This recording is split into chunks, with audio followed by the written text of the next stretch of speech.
आज हम बात करने वाले हैं सम्मान पाने के उन 18 जबरदस्त नियमों के बारे में जो एक वायरल गाइड से लिए गए हैं।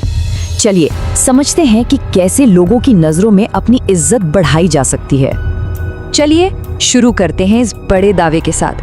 ये गाइड एक तरह से चुनौती देती है कि इन नियमों को आजमाकर तो देखिए। तो सबसे पहला और जरूरी कदम ये बाहर नहीं, अंदर से शुरू होता है। ये इस बारे में नहीं है कि दूसरे किसी को कैसे देखते हैं, बल्कि इस बारे में है कि कोई खुद को कैसे बनाता है। यहीं से असली ताकत की नींव पड़ती है। ये एक बहुत ही शानदार मॉडल है जिसे टी कॉन्सेप्ट कहते हैं। सोचिए, एक टी अक्षर जो सीधी खड़ी लाइन है वो है किसी एक फील्ड में गहरी एक्सपर्टीज, और जो ऊपर लेटी हुई लाइन है वो है बाकी कई चीजों के बारे में जानकारी। तो मतलब साफ है, अपने मेन फील्ड में तो मास्टर बनना ही है, लेकिन साथ ही बाकी चीजों के बारे में जानने की उत्सुकता भी रखनी होगी। जैसे MS धोनी और विराट कोहली को देखिए, वो क्रिकेट में तो मास्टर हैं ही, पर उन्हें बिजनेस और दूसरी चीजों की भी अच्छी खासी समझ है। सचिन तेंदुलकर के बारे में सोचिए, उनकी मास्टरी ऐसी थी कि उन्हें हर किसी से इज्जत मिली, उनके साथियों से भी। जब कोई अपने काम में इतना बेहतरीन होता है तो सम्मान अपने आप मिलता है। ठीक है, तो नींव तो बन गई। अब देखते हैं कि इस अंदर की ताकत को, इस कॉन्फिडेंस को बाहर दुनिया के सामने कैसे पेश किया जाए। एक कॉन्फिडेंट पोस्चर वो पहला इंप्रेशन होता है।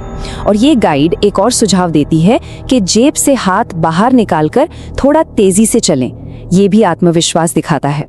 कपड़े एक तरह का इन्वेस्टमेंट है अपने कॉन्फिडेंस में।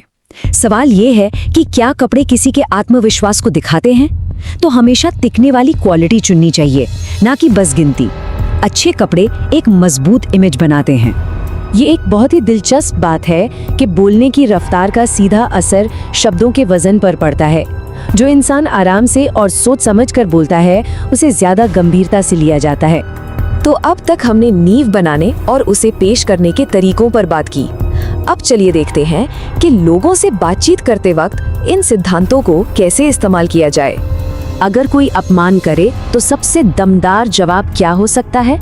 ये गाइड एक ऐसी तकनीक बताती है जो शायद ज्यादातर लोगों की सोच से बिल्कुल अलग है। तो सलाह ये है कि कुछ रिएक्ट करने के बजाय खामोश रहा जाए और सीधा आंखों में देखा जाए। ये आपकी अंदरूनी गहराई और ताकत को दिखाता है और अपमान करने वाले को खुद ही कमजोर महसूस कराता है। ये कुछ और जरूरी नियम है सामाजिक हालातों में काम आने वाले। और किसी का भरोसा जीतने का सबसे अच्छा तरीका, ये गाइड कहती है कि उनकी पीठ पीछे उनकी तारीफ करें।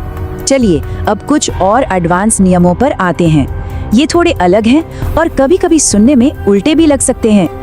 ये idea the 48 laws of power किताब से लिया गया है। सिंपल सा नियम है, जो चीज कम होती है उसकी वैल्यू बढ़ जाती है। जैसे एक महीने की बारिश के बाद जब सूरज निकलता है तो उसकी ज्यादा कदर होती है।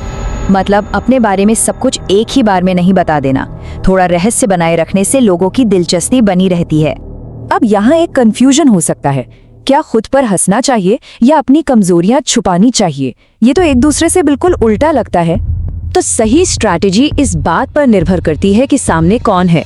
अपने करीबी दोस्तों के बीच खुद पर हंसना ताकत दिखाता है, लेकिन बाहरी दुनिया और विरोधियों के सामने अपनी कमजोरियों को छिपाना ही समझदारी है।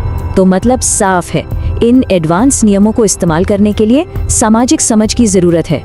ये जानना जरूरी है कि कब, कहां और किसके सामने कौन सी स्ट्रैटेजी अपनानी है।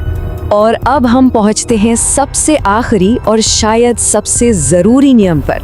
ये नियम इस पूरी यात्रा को एक नया नजरिया देता है। इसे रतन टाटा का सिद्धांत कह सकते हैं। जब कोई इंसान बड़ी कामयाबी हासिल कर लेता है तो उसकी असली ताकत उसकी विनम्रता से दिखती है। इस गाइड में रतन टाटा को इसका सबसे बड़ा उदाहरण बताया गया है। उनका सम्मान सिर्फ उनकी कामयाबी से नहीं, बल्कि उनके विनम्र स्वभाव से आता है। तो आखिरी और सबसे बड़ा सवाल यही है, जब दुनिया भर की इज्जत मिल जाए तो क्या विनम्र बने रहना मुमकिन है? शायद सच्ची ताकत और सम्मान का राज इसी विनम्रता में ही छिपा है।